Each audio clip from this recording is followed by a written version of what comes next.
53-year-old man marrying a 9-year-old girl is definitely wrong. Today, in Cairo, New York, London, it's wrong because it's a violation of the law. Eudora Comnene, the wife of King Baldwin III of Jerusalem, was born in 1145. She became the wife of King Baldwin III at the age of 13. But maybe today, in some other parts of the world, is not wrong because it's not violating the law or the customs and traditions of people. And maybe in those three cities, Cairo, London, or New York, few centuries ago, it was not wrong because it was not violating anything too. So to say that something is wrong or not, you have to say it's wrong because of what? Because it's violating what? Now let's go through European palaces to see more of these cases. In the 12th century, on September 14th in 1169, a Byzantine emperor named Alexis Comnenus II married a beautiful girl named Agnes when her age was only 9 years old. It was an official and natural marriage back at that time. Also, when do people get married? Usually people get married after they finish their studies because it's very difficult to study and be married at the same time. So in the cities you find girls getting married in the age of 22, 23 after they finish college. In the villages where usually people don't go to college, you find girls getting married in the age of 18, 19 after they finish school. What do you think was the case when there were no schools or colleges? What were girls doing? They were just getting married as soon as they reached puberty. Mary, peace be upon her, gave birth to Al-Masih ibn Maryam, or Jesus, when she was only 13 years old. Actually, today, after 1500 years, you find in the US girls getting married by the law at the age of 13. In New Hampshire, the age of marriage starts at 13 years old for girls by the consent of their parents. In Texas, 14 years old. In Missouri and Mississippi, 15 years old by the consent of their parents. Also, in Spain, until 1995, it was 12 years old. And now it's 13 years old. In Canada, 100 years ago, it was about 11 years old.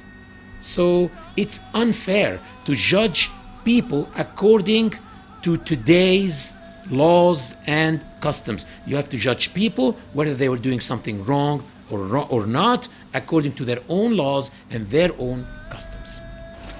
In 1184, Margaret, the Empress of Hungary, got married to Isaac II, the Byzantine emperor, when she was only 9 years old. This is why it's illogical to criticize the marriage of the Prophet Muhammad, peace be upon him, to Aisha, the daughter of the Prophet's closest companion, Abu Bakr.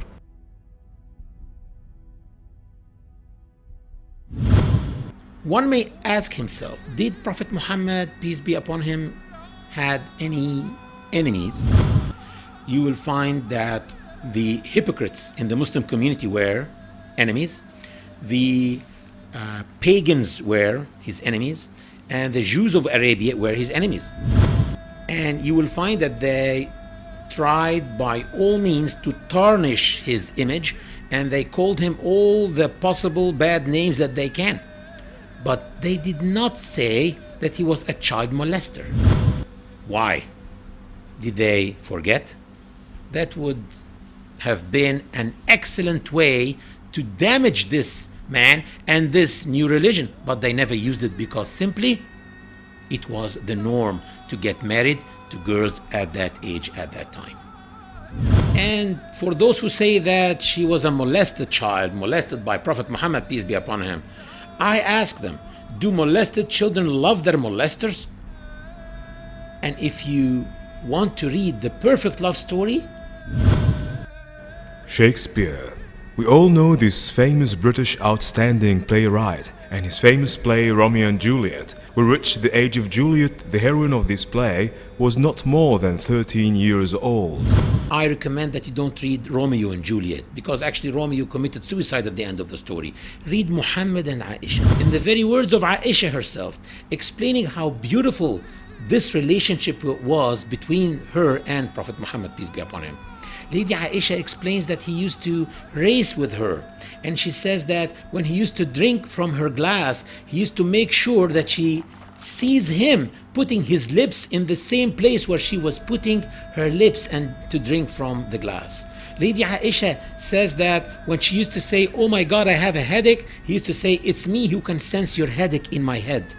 Lady Aisha was so proud that he died in her arms.